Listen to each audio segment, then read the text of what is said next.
முருகருக்கு வேல் எப்படி முக்கியமோ சூரசம்சாரத்துக்கு எப்படி சூரபத்மனை அழிப்பதற்கு அந்த பராசக்தி தாய் அந்த வேலை கொடுத்திருந்தார். அந்த வேலை இன்னைக்கு நீங்க 108 இதையும் அதை குறிப்பாக ஒவ்வொரு வேலுக்கும் இருக்கின்ற தகவல்களை இன்று உலகிற்கு கொடுத்திருக்கிறேன். நான் என்னுடைய நெற்றியில் விபூதி சந்தனம் குங்குமம் இல்லாத நாளே கிடையாது. என் தந்தை ஒவ்வொரு முறையும் காலையில் சென்று போடும்போது என் நெற்றியிலே விபூதி வைத்து வென்றுவா மகனே நீ சோய் தொழிலிலே சாதிக்க வேண்டும் என்று சொல்லி விபூதியை வைப்பார். என் தாயோ அதை பக்கத்திலே நான் பெருமாளுடைய பக்தன் நீ ஆகவே என்று சந்தனம் வைத்து கீழே நீ அம்பாளுடைய அனுகிரகம் பெற வேண்டும் என்று குங்குமம் வைப்பார்கள். ஆனால் இந்த 3 பொட்டை வைக்கும் பொழுது எனக்கு அந்த சின்ன வயசுலேருந்தே 3 பொட்டு வைத்து வருவேன். என்னுடைய குருநாதராக கிருபானந்த வாரியார் அவர்களுடைய சீடனாக வளர்ந்தேன்.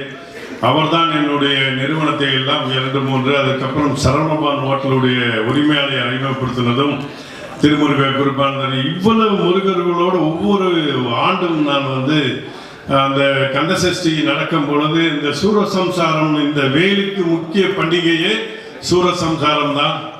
ஆனால் நான் ஏதோ வேல் பகைவர்களை கொல்ல உபயோகப்படுத்துகின்ற ஒரு முருகன் யூஸ் பண்ண ஒரு ஆயுதமாக இதுவரை மனதில் இருந்தது. ஆனால் இன்றுதான் நீங்கள் அதை அதையும் தாண்டி இருக்கின்ற நிறைய அரிய பெரிய தகவல்களை கொடுத்திருக்கின்றீர்கள். ஆகவே இந்த இன்னும் சிறப்பு என்னவென்றால் அடையார் பகுதியிலே மகாலட்சுமி ஜுவல்லர்ஸ் திறக்கும் பொழுது அடியேன் கூட அந்த நிகழ்ச்சியிலே பங்கு கொண்டு இன்றைக்கு அவருடைய சம்பந்தி விமல் ஜெயின் அவர் எனக்கு ரொம்ப நண்பர். எனக்கு வெளிநாட்டிலிருந்து எல்லா அவருடைய வளர்ச்சிக்கு கூட இருக்கின்ற காஞ்சிபுரம் விமல் ஜெயின் அவர்கள் இவருடைய சம்பந்தி என்பதை பின்னாளில் தெரிந்து கொண்டேன்.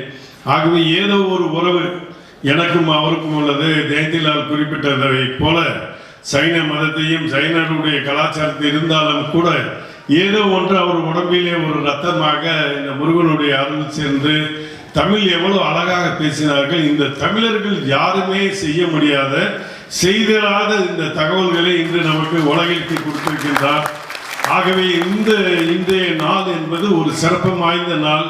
ஜெயந்திலால் குறிப்பிட்டதை போல இந்த வடபழனி முருகன் அருளாசியோடு இந்த கிரீன் பார்க்குடைய ஹோட்டல் அரங்கிலே நாம் எல்லோரும் இந்த நிகழ்ச்சியில் பங்கு கொண்டு இந்த 108 வேல்களை அதை தங்கத்திலும் வெள்ளியிலும் கொடுத்தார். எனக்கு மறைமுகமாக சொல்லிவிட்டார் உனக்கு வைர வேலை தனியாக கொடுத்து விடுவேன் என்று. ஆகவே அடுத்த நிகழ்ச்சி அவர் இன்னும் கிடைக்காத பல தகவல்களை கொண்டு வைர வேலையும் நாம் எல்லோரும் அந்த நிகழ்ச்சியில் பங்கு கொள்ள வேண்டும் என்ற ஒரு திருநாளை எதிர்நோக்குவோம்.